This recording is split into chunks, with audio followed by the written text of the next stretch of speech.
இது கனவா இல்லை நினைவா உண்மை கிள்ளி உண்மை தெளிந்து உன்னை பார்த்தெந்தன் தாய்மொழி மாறே கண்ணாலனே எனது கண்ணை நேற்றோடு காணவில்லை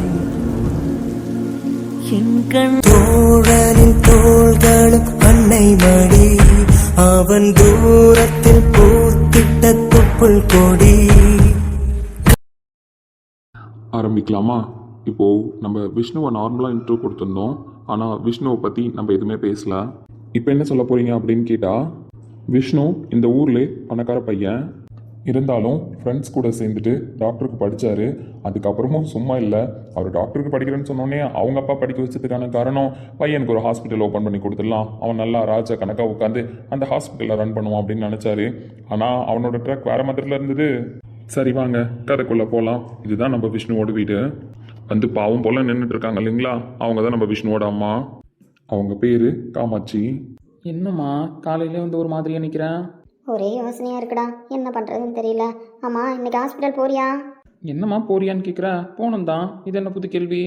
ஆமாம், இப்போ உனக்கு என்ன பிரச்சனை? ஏன் ஒரு மாதிரி நிற்கிறேன்? அதுக்கு பதில் சொல்லு.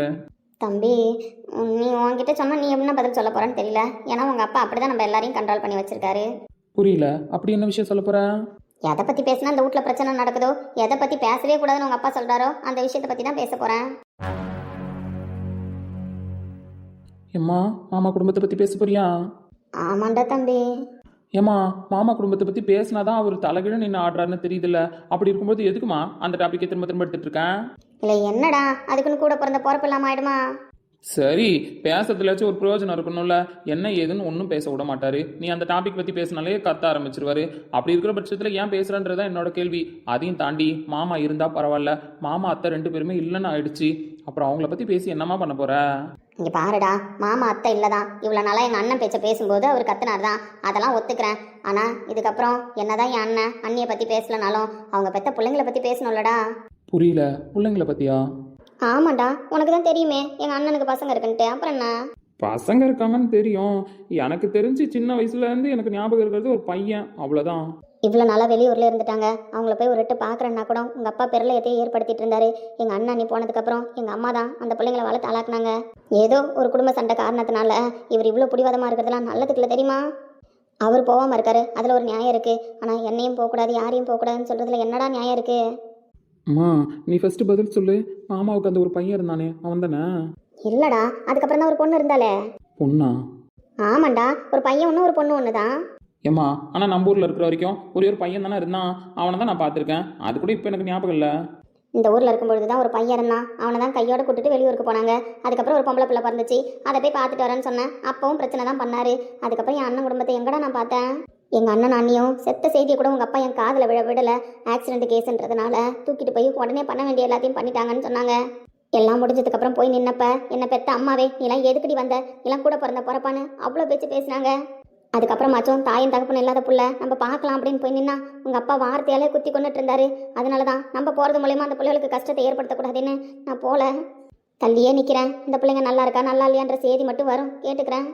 சரிம்மா, நீ சொல்கிற விஷயம்லாம் கரெக்டு தான். ஆனால் இப்போ எதுக்கு அந்த பேச்சு பேசிகிட்டு இருக்க? எப்பவும் போல் எட்ட நின்று தான் கேட்குறேன்னு சொல்கிற. அப்புறம் என்னாச்சு இன்னைக்கு திடீர்னு? இது வரைக்கும் தள்ளியே தான் நின்றுக்கிட்டு இருந்தேன். அவங்க எங்கே இருக்காங்க ஏது இருக்காங்கன்றது தெரியாமல் ஏதோ ஒரு செய்தி காதில் வரும்போது தான் கேட்டுட்டு இருந்தேன். ஆனால் இதுக்கப்புறம் அப்படி இல்லை விஷ்ணு, கண்ணுக்கு நேராக பார்க்க போகிறேன். பிள்ளைங்க கண்ணுக்கு தெரிஞ்சு வந்திருக்க போதுங்க. புரியலம்மா. இல்லே, எங்கள் அண்ணன் வீடு இங்கே பரம்பரை வீடு இருக்குன்னு உனக்கு தெரியும்ல. ஆமாம், அதான் மாமா குடும்பம் வெளியூர் போனதுலேருந்து அந்த வீடு பூட்டி தானே கிடக்கு. சொல்லப்போனால் நம்ம வீடு புதுசாக இவ்வளோ பெருசு கட்டியிருக்கோம். மாமா வீடு அந்த காலத்தில் அவ்வளோ பெரிய வீடு, தாத்தா பாட்டி வாழ்ந்த வீடுன்னு அடிக்கடி சொல்லுவேன். அவங்க பூட்டி போட்டுட்டு போயிட்டாங்க. அந்த வீடு திறந்துருந்தா கூட கொஞ்சம் நடைமுறையில் இருந்திருக்கும். அந்த மாதிரி வீடை நினச்சா கூட இப்போல்லாம் கட்ட முடியாதுமா. அவ்வளோ சூப்பரான வீடு. சின்ன பிள்ளையில ஏதோ போன ஞாபகம் இருக்குது. நான் பிறந்து வளர்ந்து ஓடி ஆடின வீடுடா. புரியுதுமா. இப்போ என்ன அதுக்கு? அந்த வீட்டை திரும்ப திறக்க போகிறாங்க. அந்த வீட்டில் தான் வந்து எங்கள் அம்மா என் அண்ணன் பிள்ளைங்க இதுக்கப்புறம் இருக்க போகிறாங்க. எம்மா என்ன சொல்கிற? ஆமாண்டா, என் அண்ணன் குடும்பம் ஊருக்கு வராங்க. இதுக்கப்புறம் இந்த ஊரில் தான் இருக்க போகிறாங்களாம். அதுவும் என் அண்ணன் பையனுக்கு கல்யாணம் வேற ஆயிடுச்சாண்டா. கல்யாணம் ஆயிடுச்சா? ஆமாண்டா கல்யாணம் ஆயிடுச்சான். சாவுக்கே மதிப்பு கொடுத்து வராதவ கல்யாணத்துக்கு நம்ம ஏன் அவளை கூப்பிடணும்னு ஒதுக்கி வச்சுட்டாங்க போல. இதெல்லாம் கேட்கும்போது எனக்கு எவ்வளோ மனசுக்கு கஷ்டமா இருக்கு தெரியுமா விஷ்ணு? புரியுதுமா யோசிச்சு பாரேன். அவங்க தள்ளி நிற்கும்போது அவங்கள பற்றின பேச்சு பேசும்போது இவரு தான் இந்த ஆட்டம் ஆடுவார், இனிமேல் இந்த ஊருக்கே வரப்போகிறாங்க, நீ என்னென்ன பேச போறியோ தெரில, அதுக்கு அவர் என்னென்ன பண்ண போகிறாரோ தெரியல. இவ்வளோ நாள் ஊரை விட்டு தள்ளிதனமாக இருந்தாங்க, இப்போ என்ன திடீர்னு? அந்த பையனும் பிள்ளையும் வளர்ந்துச்சிங்க, ஆளாச்சுங்க. அந்த பையனுக்கு தவிர்க்க முடியாத ஒரு சூழ்நிலையில் கல்யாணத்தை பண்ணிட்டாங்க. ஆனால் தன் தங்கச்சிக்கு அந்த மாதிரி நடக்கக்கூடாது, நான் பிறந்த ஊரில் தான் என் தங்கச்சிக்கு கல்யாணம் பண்ணுவேன், அதுவும் எங்கள் அப்பா அம்மா வாழ்ந்த வீட்டில் தான் நான் கல்யாணம் பண்ணுவேன் அப்படின்னு சொல்லிட்டு தங்கச்சிக்கு மாப்பிள்ளை பார்த்து கல்யாணம் பண்ணலான்னு இருக்கான என் அண்ணன் பையன். அப்போ கல்யாணம் பண்ணுறதுக்காக வராங்களா? டேய், கல்யாணம் பண்ணுறதுக்குன்னு வரல. இதுக்கப்புறம் இந்த ஊரில் தான் இருக்கணும், நம்ம பிறந்த வீட்டை விட்டுட்டு நம்ம பிறந்த ஊரை விட்டுட்டு நம்ம எதுக்கு வெளியூரில் இருக்கணும்னு சொல்லி அந்த பிள்ளைங்களா இப்போ யோசிச்சு இந்த ஊருக்கு வருதுங்க. அப்படியா, சரி ஓகே. இதுக்கப்புறம் தினம் பிரச்சனை தான், அப்படி தானே சொல்ல வர? என்னடா நீ அப்படி சொல்கிற? வர்றவங்க மூஞ்சில் எப்படி முடிக்கிறது, போய் எங்கள் அம்மாவை எப்படி பார்க்குறது, அண்ணன் பிள்ளைங்களை எப்படி பார்க்குறதுன்னு தெரியாமல் நானே யோசனையில் இருக்கேன். நீ என்னடாண்ணா? அவங்கள பற்றி நீ பேச்சு பேசுறதுக்கே ஒரு சும்மா இருக்க மாட்டாரு. நீ என்ன போய் பார்க்குறேன், அவங்கள்ட்ட உறவு கண்டாரன்லாம் சொல்லிட்டு இருக்கேன், அதெல்லாம் தெரிஞ்சது மனுஷன், அவ்வளோதான் சொல்லிட்டேன். என்னடா நீ எப்படி பேசுகிற? வேற எப்படி பேச சொல்கிற? ஏதோ நீ சொல்கிற கதையை நான் கேட்குறேன், ஆனால் இது மட்டும் அவருக்கு காதில் ஊந்துது, அவ்வளோதான் சொல்லிட்டேன். போடா, என் கஷ்டம் யாருக்குமே புரியாது. பொம்பளையா பிறந்துட்டா எல்லாத்தையும் அனுபவிச்சு தான் ஆகணும் போல. பாரு, சொந்த வீட்டுக்கு போகிறதுக்கு, அம்மாவை பார்க்கறதுக்கு, அண்ணன் பிள்ளைங்களை பார்க்கறதுக்கு தலையெழுத்து இல்லாமல் குடுப்பனம் இல்லாமல கிடக்கு. ஒரே ஒரு பையன் தான் சுற்றிட்டு கிடந்தான், ஒரு பொண்ணு கூடவா இருக்கு? கடவுளே விஷ்ணு, நீ அப்படிலாம் யோசிக்காதடா. அப்படியே ஒரு பொண்ணு இருந்தால் கூட அதை பற்றிலாம் யோசிக்கக்கூடாது. இந்த மனுஷன் கத்துற கத்துக்கு நம்ம கம்முன்னு இருக்கணும். ஏற்கனவே நம்ம பார்க்குற வேலைக்கே 7 இழுத்துட்டு இருக்காரு, இதில் அம்மா கூட சேர்ந்துட்டு பேசணும், செத்தான் நம்ம. அம்மா எதுக்குப்பா அமைதியாக இருக்க? என்னத்த சொல்ல, கல்யாணம் நெருங்கி போச்சு. அப்படி இருக்கும்போது இப்போ உடம்பு சரியில்லை அப்படி இப்படின்னு சொல்றியா? இதுக்கு உங்க அப்பா என்ன பாடுபாட போறாரோ தெரியலையா? ஏம்மா உடம்பு சரியில்லைன்னா உடம்பு சரியில்லைன்னு தானே சொல்லுவாங்க. எனக்கு கல்யாணம் வரப்போகுதுன்னு சோரத்துக்கு என்ன தெரியுமா? ஐயோ, இந்த பையனுக்கு சோரமாக நம்ம போய் நிற்கக்கூடாது, ஏன்னா இந்த பையனுக்கு கல்யாணம், அதனால கல்யாணம் முடிஞ்சதுக்கப்புறம் போய் சோரம் வரட்டும்னு அது நான் நினைக்குமா? அதுவும் சரிதான், ஆனா உங்க அப்பா தான் வேதண்டாவாதம் பேசுவாரு. இப்போ என்ன பண்றதுன்னு தெரியலையா? இங்கே பாருமா, நான் ஒன்றும் குழந்தை இல்லை, என்னை தூக்கிட்டு ஹாஸ்பிட்டல் போகணும் நான் சொல்லி அழுவுறதுக்கு. நான் ஹாஸ்பிட்டல் போயிட்டு வந்துக்கிறேன். இப்போ அப்பா எங்க? உங்க அப்பா அங்க ஆலமரம் இருக்குல்ல, அங்க நின்றுட்டு கிடந்தாரு. ஐயருக்கு ஏதோ சொல்லணுமாமா. நம்ம ஊர் ஐயரா சொன்னா காசு கம்மியா கேட்பாங்கன்னு ஏதோ பேசிட்டு வரேன்னு போனாரு. ஆமாம், எதுக்கு ஐயர் வைக்கிறீங்க? பேசாமல் ஐயரே வைக்காமல் விட்டுருங்களேன். ஐயர் வந்து மந்திரம் சொன்னா தானே கல்யாணத்துக்கு காசு கேட்பாரு. அப்படி கல்யாணத்துக்கு மந்திரம் சொல்லாமல் தாலி கட்டிட்டா ஐயர் தான் காசு கேட்க மாட்டாரு. அதுவும் கரெக்டு தான், இருந்தாலும் ஐயர் மந்திரம் சொல்லாம எப்படி சாமி கல்யாணம் பண்ண முடியும்? தெரியுதுல்ல, அப்புறம் என்ன? அப்புறம் சொல்கிற மந்திரத்துக்கு ஐயர் காசு கேட்க மாட்டாரா? ஏலே சந்தோஷம், என்னடி இரு வரேன். அட இங்க வாடா, உங்க அப்பா இங்க நின்றுட்டு இருக்காரு, இங்க பேசுவான். இந்த வாரண்டி இங்கே பாருமா, அப்பா கிட்ட சொல்லிட்டு நான் ஈஸ்வரி கூட ஆஸ்பத்திரிக்கு போயிட்டு வந்துடுறேன். இப்போவே ஊசி போட்டால் தான் கொஞ்சமாச்சும் நான் தாங்குவேன், ஏன்னா ஏற்கனவே குளிர் எடுத்துக்கிச்சு சொல்லிட்டேன். அதனால சும்மா அலப்பறை கூட்டிட்டு நிற்காத, நீயாச்சும் எனக்கு சப்போர்ட் பண்ணுமா. அவர் கூட சேர்ந்துக்கிட்டு எதனாவது விதண்டாவாதம் பேசிட்டு இருக்காத சொல்லிட்டேன். தம்பி, விதண்டாவாதம் பேசக்கூடாதுன்னு தான் நினைக்கிறேன், ஆனா விதி அப்படி தானடா வந்து நிக்குது. அம்மா என்ன பண்ணட்டும்? இங்க பாருங்க ஐயரே, பேமெண்ட் எல்லாம் ரொம்ப அதிகமா இருக்கு பாத்துக்குங்க. ஏங்க நீங்க சொன்ன தேதி எவ்வளவு பெரிய முகூர்த்த தேதி தெரியுமா? முகூர்த்த தேதின்னு தெரிஞ்சதுனால தானே நாங்க கல்யாணம் வச்சோம், இல்லைன்னா நாங்க ஏன் வச்சிருக்க போறோம்? ஏங்க பையனுக்கு கல்யாணம் பண்றீங்க, அப்படி இருக்கும்போது சீர சிறப்புமா பண்றது இல்லையா? சீர சிறப்புமா பண்ணணும் தான் ஐயர் வைக்கிறேன். சீர சிறப்புமா பண்ணக்கூடாது அப்படின்னா ஐயர் இல்லாம நான் தாலி கட்ட சொல்ல மாட்டேனா? நாங்க அதை அப்படி சீர சிறப்புமா பண்றதுனால தானே உங்களுக்கும் காசு கல்லா கட்டுது. இங்க பாருங்க, நான் திரும்பவும் சொல்றேன், இதான் கடைசி ரேட்டு. அதை விட்டுட்டு திரும்ப திரும்ப அதை குறைங்க இதை குறைங்க அப்படின்னீங்கன்னா இருக்கிற கடுப்புல மந்திரத்தை கம்மியா சொல்றோம் பாத்துக்கோங்க. அப்ப அப்படி மந்திரத்தை கம்மியா சொன்னீங்கன்னா டிஸ்கவுண்ட் உண்டா? கடவுளே, நீங்க புள்ளைக்கு கல்யாணம் பண்றதை பத்தி பேசுறீங்களா இல்ல எதை பத்தி பேசுறீங்கன்னு எனக்கு புரியல. ஒன்னும் சொல்றதுக்கு இல்லைன்னா. அங்கிள், என்னம்மா? உங்க பிள்ளைக்கு கல்யாணம் பண்றது இருக்கட்டும், முதல்ல அவன் இருக்கணும்ல.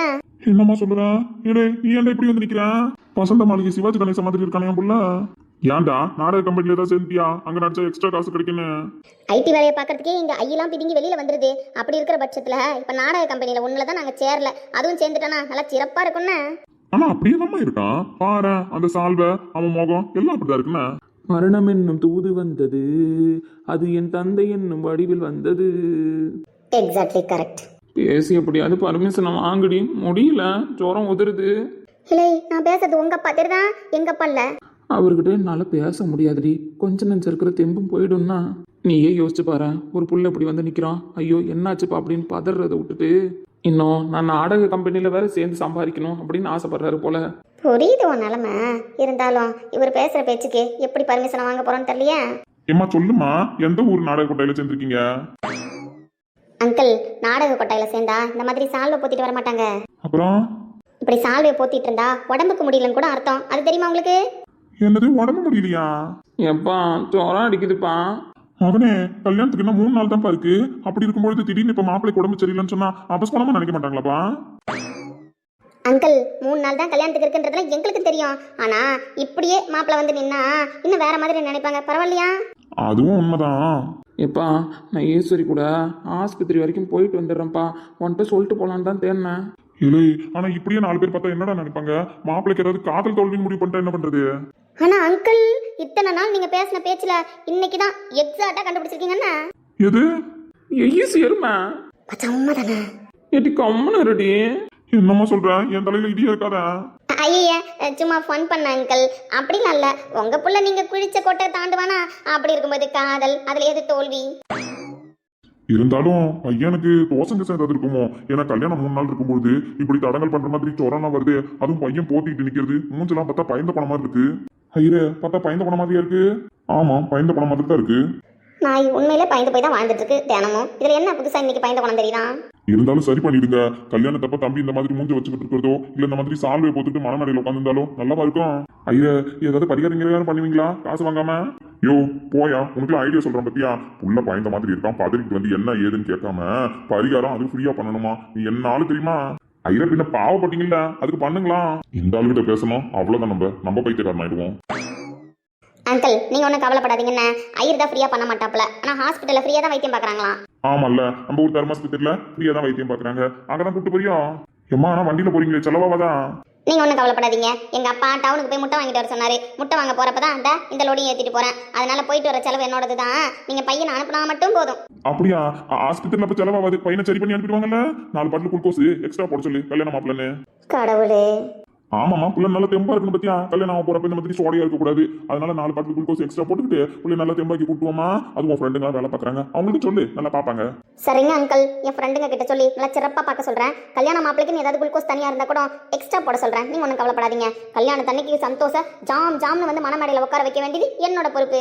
எப்பா எந்த மாதிரி ஃப்ரெண்டுங்க? இந்த மாதிரி செலவே இல்லாத ஃப்ரெண்டு கிடைச்சா நல்லா இருக்கும் போலியா? அங்கிள். ஆமா, இல்லை, ஊரை தாண்டற வரைக்கும் இந்த சால்வையை எடுத்துட்டு போ. ஊருக்குள்ள எப்படியே உட்காந்துட்டு போவாத வண்டியில. யாராவது பார்த்தா அவ்வளவுதான், 4 கதையை கட்டி விட்டுருவாங்க. ஐயோ கடவுளே, எடி ஈஸு. ஏலே, மாயங்கி கீங்க தொலைச்சிடாத. என்னெல்லாம் தூக்கிட்டு போக முடியாது. எடி போமா? போலாம் ஏறு.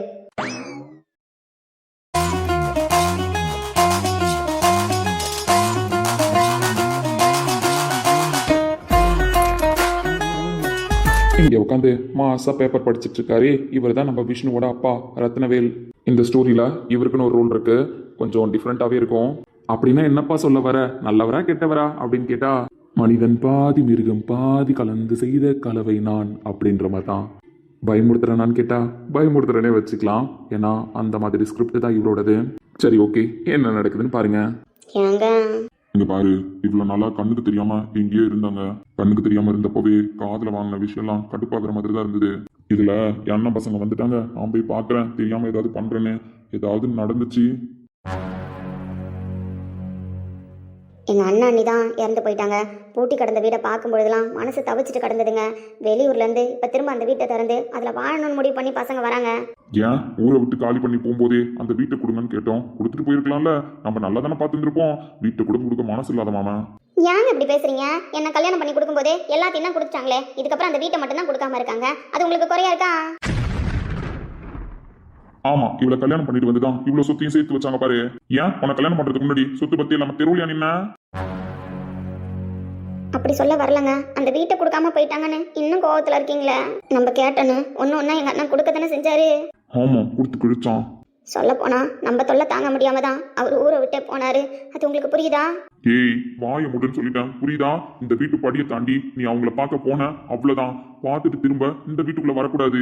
உனக்கு நான் முக்கியமா இல்ல பிறந்த வீட்டு பாசம் முக்கியமா அப்படின்னு நீயே முடிவு பண்ணிக்கோ. ஏன்னா இந்த வயசுல வாழா வெட்டியா போய் உங்க அம்மா வீட்டுல உட்காந்துன்னு வச்சுக்கோயேன், எவ்வளவு பெரிய அசிங்கன்றது உனக்கே தெரியும். ஏங்க, ரத்த சொந்தங்க. இங்க பாரு காமாட்சி, தேவையில்லாம அங்க போனேன், அந்த பக்கம் நின்ன, அந்த பசங்க கிட்ட பேசினேன், அப்புறம் நடக்கிறதே வேற.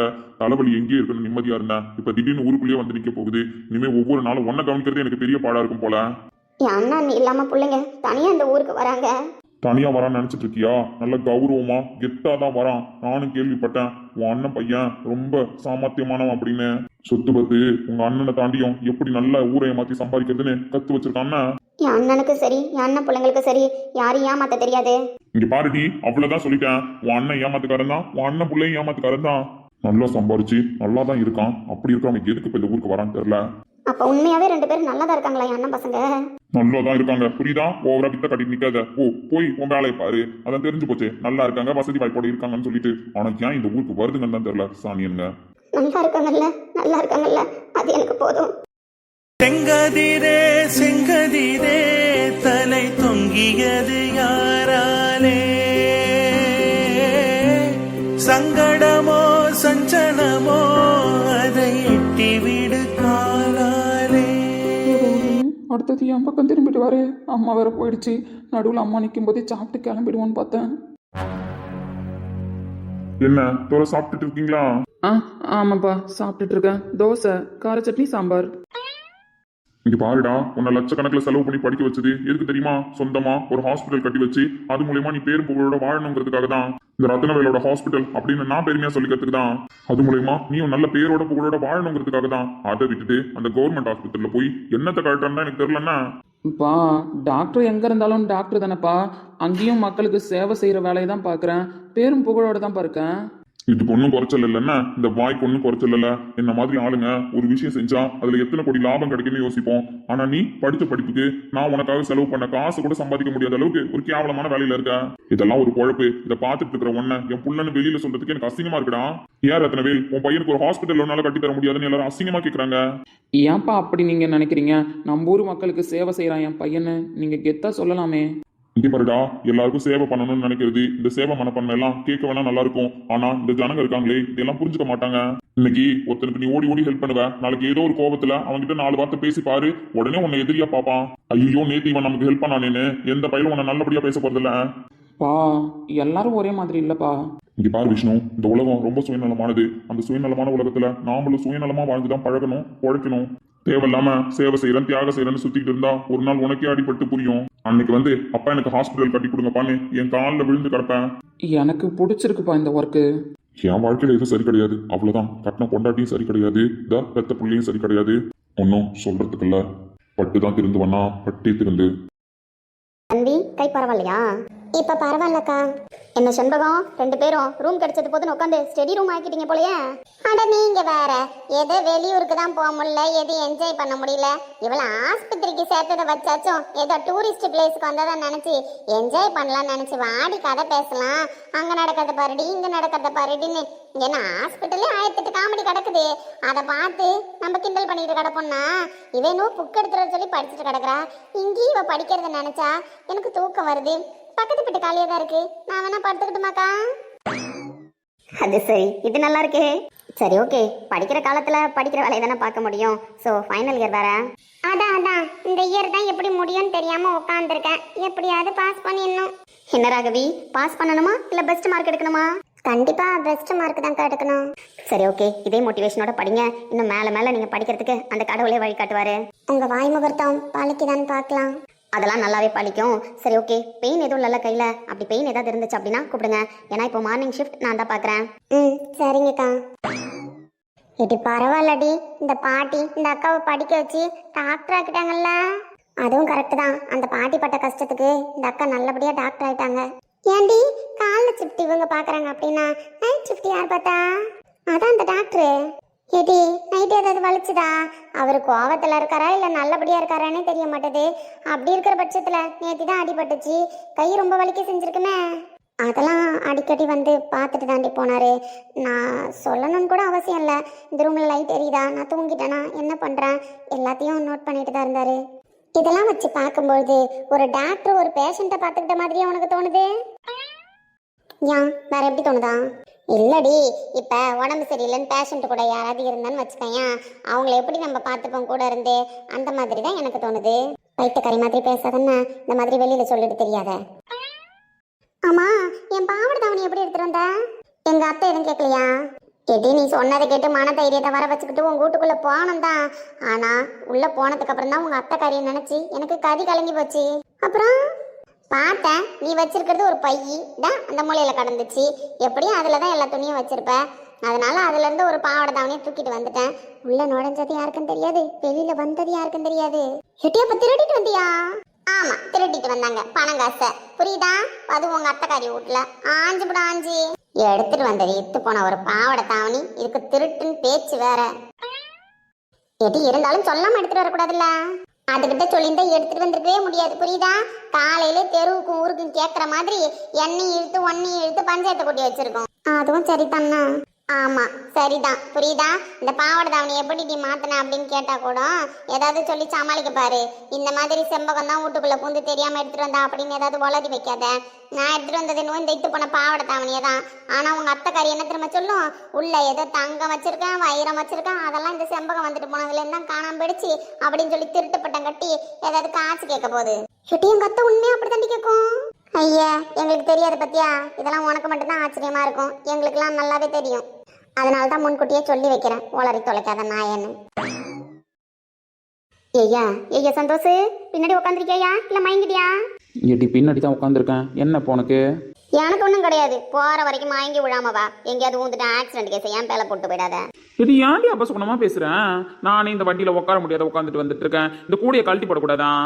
இங்க பாருடா, அந்த கூடையெல்லாம் கழட்டி போட முடியாது. அதை ஃபிக்ஸ் பண்றது எம்மா கஷ்டம் தெரியுமா? ஒரு பொம்பளை பிள்ளையா இந்த எக்ஸல ஓட்டுறதே அசிங்கமா தான் இருக்கு. அதையும் தாண்டி இந்த மாதிரி கூடையை கட்டிக்கிட்டு குடத்தை கட்டிட்டு ஓட்டுறதுலாம் இன்னும் கேவலமா இருக்கு. நான் அதெல்லாம் எங்க அப்பாட்ட சொன்னேன்னு வச்சுக்கோயேன், கேவலமா கேள்வி கேட்பாரு. அதனால நானே ஒரு பொம்பளை பிள்ளைன்றத மறந்து இந்த மாதிரி வண்டியெல்லாம் ஓட்டிக்கிட்டு திரியிறேன். அவன் பாதுகாப்புக்கு டிஸ்ட்ரிக்ட் கையில கட்டுவான், ஆனா நான் என்ன போர்டு வச்சிருக்கேன் பத்தியா? எனக்கு இருக்கிறது எல்லாமே இந்த வண்டியை எடுத்த உடனே இன்னைக்கு பிரேக் பிடிச்சதா சரி ஓகே, இன்னைக்கு ஹார்ன் அடிக்குதா ஓகே, நாளைக்கு பிரேக் பிடிக்கலனாலும் ஓகே, நாளைக்கு ஹார்ன் அடிக்கலனாலும் ஓகே. ஏட்டி அப்ப பிரேக் பிடிக்காதா? யாருக்கு தெரியும்? ஏதாவது குறுக்க வரும்போது இல்ல நம்மளுக்கு தோணும் போது பிரேக் பிடிச்சு பார்த்தா தான் தெரியும். ஏன்னா பிடிக்குதா இல்லையான்னு எனக்கே அது நிக்கிறப்பதான் தெரியும்.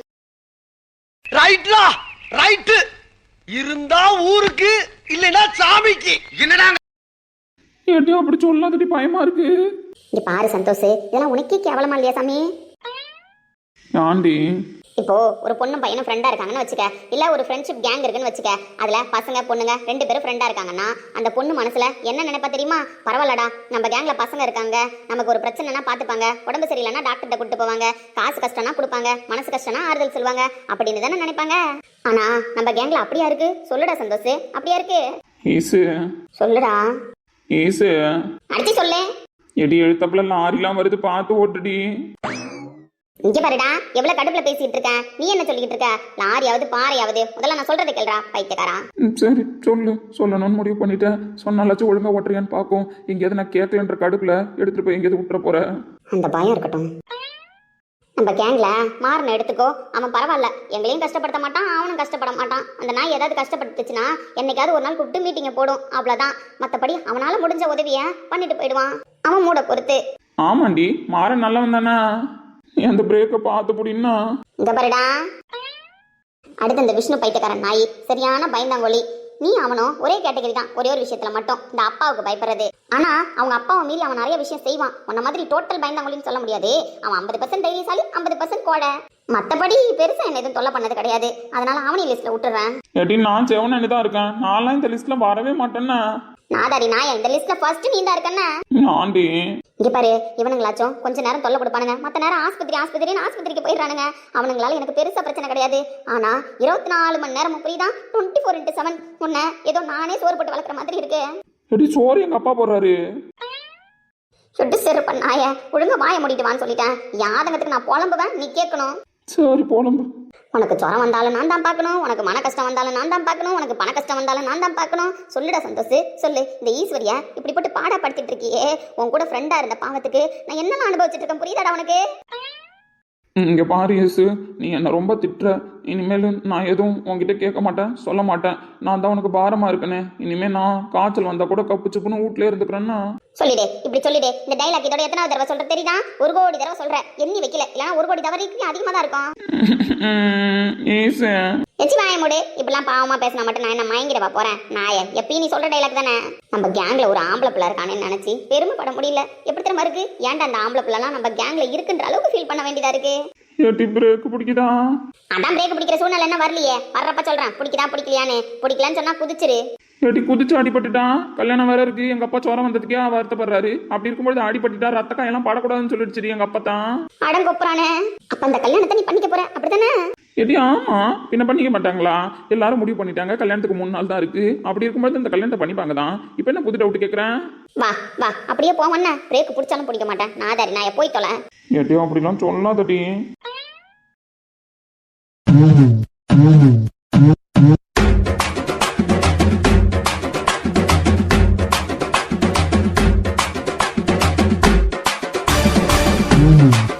என்ன டாக்டர் தம்பி? ஏங்க இப்படிதான் ஒரு டாக்டர் கிட்ட பேசுவாங்களா? வேற எப்படி பேசுறது? நம்ம ஊர் தம்பி, இங்க டாக்டரா வேலை பாக்குறீங்க, ஒரு உரிமை தான். உரிமையெல்லாம் ஊரோட வச்சுக்கோங்க, புரியுதா? இது ஹாஸ்பிட்டலு. அப்படி இருக்கும் பொழுது இங்க டாக்டர்னா டாக்டர்ன்றதோட பேசுங்க. உங்களுக்கு என்ன தேவையோ அதை நாங்கள் இங்கே செய்வோம். அதை விட்டுட்டு தேவையில்லாம உரிமையில பழகிறோம் ஊர்க்காரங்கன்னு பேசுறேன்லாம் வச்சுக்காதீங்கன்னு. என்ன சொல்லிவிட்டேன்னு இப்படி பேசுறீங்க? ஏங்க ஹாஸ்பிட்டலுக்கு வர தோரணையாங்க இது? ஏன் இருக்கு என்ன குறைச்சலு? ஒன்று அந்த கையிலே கட்டுங்க, இல்லைனா கீழே விடுங்க, புரியுதா? அதை விட்டுட்டு சும்மா சண்டியர் மாதிரி ஏதோ ரவுடி கெட்டப்பில் நடந்து வரீங்க. இருக்கணும்ல பயம். ரவுடி கட்டப்புல வந்தா தானே பயம் இருக்கும். ஊருக்குள்ள நீங்க சொன்னாலும் சொல்லலனாலும் சண்டியர் தான் நானு. அதுதான் ஊருக்கே தெரியுமே. ஆனால் அதை ஹாஸ்பிட்டலில் காமிக்க கூடாது, புரியுதா? இங்கே பேஷண்ட்டு சின்ன பசங்க எல்லாரும் இருக்காங்க. அதனால ஹாஸ்பிட்டலுக்கு எப்படி வரணுமோ அப்படி வந்துட்டு போங்க. உங்க சண்டியர்த்தனம், உங்க நட உட தோரணை இதெல்லாம் இங்கே வந்து காட்டக்கூடாது. சரி விடுங்க. ஏதோ ஆஸ்பத்திரிக்கு வந்தமே நம்ம ஊர் தம்பியை பார்த்தமே பேசணுமேனு பார்த்தேன். ஆனா தம்பி வெடுக்கு வெடுக்குன்னு பேசுறத பார்த்தா ஏதோ நல்ல இதுல இல்ல போல. நாங்கெல்லாம் நல்ல இதாக தான் இருக்கோம். அதில் எதுங்க குறைய நீங்க காண வேணாம். எதுக்கு வந்தீங்களோ அந்த வேலையை போய் பாருங்க. அதை விட்டுட்டு தேவையில்லாத வந்த வேலையை பார்க்கலாம் தான். என்ன செய்தின்னு உங்கள்கிட்ட பேசுனேன். என் மாமா மக இங்கதான் இருக்காளாம், கையில அடிபட்டு. ஏங்க அவங்க எப்போ அடிபட்டாங்க? இப்போதான் உங்களை பார்க்க வந்திருக்கீங்க. அதுக்கு என்ன பண்ண முடியும்? நைட்டு தான் செய்தி கிடைச்சது. நைட்டு வரலான்னு பார்த்தேன். எங்க அம்மா காலையில போனா போதுண்டா, அது பொம்பளை பிள்ளைக்கு உடம்பு சரியில்லை, பொம்பளை பிள்ளைங்க வாடு, உன்னை விட மாட்டாங்கன்னு சொல்லிட்டாங்க. ஏன் விட மாட்டேன்னு சொன்னா வந்து வெளியில வெயிட் பண்றது? அந்த பொண்ணு சாப்பிட்டுச்சா, என்ன பண்ணுச்சு, ஏது பண்ணுச்சுன்றது உங்களுக்கு தெரியுமா? நீங்க மாட்டுக்கு விட்டுட்டு போயிட்டீங்க. தம்பி தர்மாஸ்பத்திரியில எல்லாம் பார்த்துப்பாங்கன்னு சொன்னாங்களே, அதனால தானே வராம இருந்தா. இல்லைன்னா வந்து காவை கட்டியிருக்க மாட்டேன் நைட்டு ஃபுல்லா. நீங்க காவை கட்டுற லட்சணம் தான் நல்லாவே தெரியுது. என்ன தம்பி ஏதோ சொல்றீங்க பேசுறீங்க, ஒண்ணு வழங்க மாட்டுது. ஏங்க நீங்க நல்லாவே பேஷண்ட்டை பாத்துக்கிறீங்க. அதுவும் அந்த அளவுக்கு அடிப்பட்ட ஒரு பொண்ணை நல்லாவே குடும்பத்துல பாத்துக்கிட்டீங்க. உங்க அம்மா வந்து கத்தனை கத்து, இப்போ நீங்க வந்து நிக்கிற தோரணை இதெல்லாம் நல்லாவே இருக்கு. தம்பி நீங்க அதை பத்திலாம் சொல்ல தேவையில்ல. தன்விக்கு புரியும் நான் பேசுறது. என்னோட கோணம் எல்லாம் தன்விக்கு தெரியும். ஆமா ஆமா தெரியும் தெரியும். என்ன தம்பி சொல்றீங்க? ஒன்றும் இல்லைங்க. என் மாமா மக இந்த மாமனை பத்தி நல்லா புரிஞ்சு வச்சிருப்பா. மாமா எப்படி பேசுவான், எப்படி நடந்துப்பான், மாமாவோட குணாதிசயம் என்னன்ட்டு அவளுக்கு தெரியும். அதனால யாருக்கும் நான் சொல்ல தேவையில்ல. எனக்கு ஒரு உதவி மட்டும் பண்ணுங்க. அவளை எந்த ரூம்ல அட்மிட் பண்ணிருக்கு? எனக்கு தெரியாது. இதோ அங்க நர்ஸ் நிக்கிறாங்கல்ல, எல்லாரும் போய் விசாரிச்சுட்டு இருக்காங்களே, அவங்கள்ட்ட போய் கேட்டுட்டு எந்த ரூம்ல இருக்காங்கன்னு போய் பாருங்க. என்ன தம்பி டாக்டர் நீங்க, உங்களுக்கு தெரியாதா? எனக்கு பேஷண்ட்டை தெரியுங்க. யார் யார் எந்தெந்த ரூம்ல இருக்காங்கன்றது தெரியாது, புரியுதுங்களா? பேஷண்ட்டுக்கு என்ன நோய் இருக்குன்னு எனக்கு தெரியுங்க. அதுக்கு ட்ரீட்மெண்ட் பார்க்க எனக்கு தெரியும். ஆனா பேஷண்ட் இங்க உட்காந்துருக்காங்களா, அங்க உட்காந்துருக்காங்களா, இந்த டைம்ல இது பண்றாங்களா, அது பண்றாங்களா, அதெல்லாம் என் வேலை கிடையாது நோட் பண்றது. தம்பி இப்ப நான் என்ன கேட்டுவிட்டேன் நீங்க எப்படி பேசுறீங்க கொந்தளிச்சுட்டு? இங்க பாருங்க, ஏற்கனவே டென்ஷன்ல இருக்கேன். தேவையில்லாம என்கிட்ட வாய் கொடுத்துட்டு இருக்காதீங்க. நீங்க யார் பார்க்க வந்தீங்களோ போய் பாருங்க. அவங்க எங்க இருக்காங்கன்னு தெரிஞ்சுக்கணும் அப்படின்னா போய் அங்க கேளுங்க, அவ்வளவுதான். இப்ப என்னத்த சொல்லிவிட்டேன் இந்த பையன் இப்படி கோச்சுட்டு போறாப்ல? நம்ம தோரணையில என்ன கிடக்கு? நம்ம நல்லதானே வந்திருக்கோம் ஆஸ்பத்திரிக்கு. என்ன மச்சான், யாரோ யாருக்கிட்டே சண்டை போட்டு வர மாதிரி இருக்கு. இங்க பாரு விஷ்ணு, தேவையில்லாம என்கிட்ட நின்று பேசிட்டு இருக்காத. ஒழுங்கா எதுக்கு வந்தியோ அந்த வேலையை பாரு. ஓபி நீ பாரு, ரவுண்ட்ஸ் ராகவி பாப்பா, அதெல்லாம் நாங்க பாத்துக்கிறோம். ஒன்னும் பிரச்சனை கிடையாது. ஆமா நீ வாழ பார்க்க போல. ஆனா விஷ்ணு கடுப்பேத்தாத. நான் ஏன் மச்சான் கடுப்பேத்த போறேன்? உண்மை சில நேரம் கசக்கத்தான் செய்யும் மிஸ்டர் இளமாறன். அதுக்குன்னு உண்மையை பேசாம இருக்க முடியுமா? அப்படிலாம் எதுவும் கிடையாதுன்னா? உண்மையில எதுவும் கிடையாதா மச்சான்? அதனாலதான் நீ மார்னிங்ல இருந்து பார்க்க போலையோ கேள்விப்பட்டேன். ஏன் இப்ப நைட்ல மட்டும் நான் என்ன பண்ண நீ கேள்விப்பட்டேன்? கேள்விப்பட்டனே மச்சான், கேள்விப்பட்டனே. நைட்டு ஃபுல்லா டென்ட் எடுத்து அந்த ரூமை மட்டும் தான் நோட் பண்ணான்னு கேள்விப்பட்டனே. எமர்ஜென்சின்னு கூப்பிடுறதுக்கு முன்னாடியே பேஷண்ட்டை போயிடு என்ன வேணும்னு கேட்டேன்னு கேள்விப்பட்டனே. விஷ்ணு அடி வாங்குவடா. அப்போ அத்தனையும் பொய்யா கோபால்? வேணாம். முதலில் காதல் இல்லாதது போல் நடிக்கத்தான் செய்தேன். ஆனால் காதல் அதிகப்படியாக வரும் பட்சத்தில் என்னால் அதை மறைக்க முடியவில்லை கோபால், கோபால், கோபால். சரி டென்ட் அடிச்சனே வச்சுக்கோ. ஆனா அப்படி டென்ட் எடுத்து உட்காந்த பட்சத்துல ஒரு உண்மையை தெரிஞ்சுக்கிட்டு வந்தேன். மேடம்க்கு மிஸ்டர் சண்டியர் ராசத்தோட இருக்காருல்ல, அவரை தான் ரொம்ப பிடிக்குமா.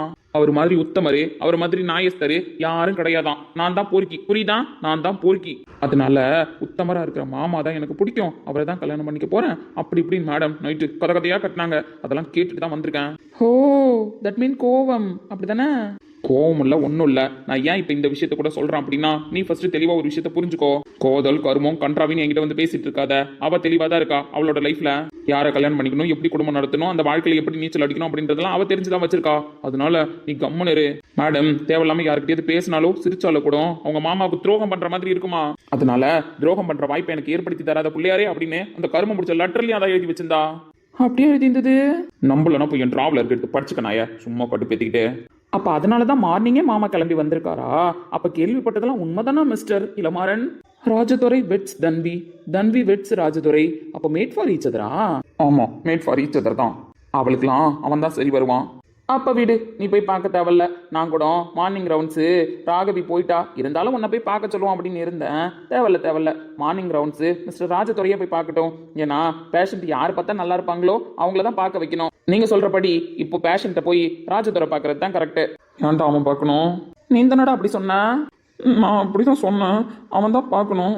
ஆமா மச்சான், அவன் தான் போய் பார்க்கணும். கரெக்டாக தான் இருக்கு சுச்சுவேஷனு. அவனே போய் பார்க்கட்டும், பேஷண்ட் ரெக்கவர் ஆகிடுவாங்க. மக்களே போயிடுவானா? போய் என்ன பண்ணுவான்? உசுப்பேத்தன் தோணு வீணா போவாதே.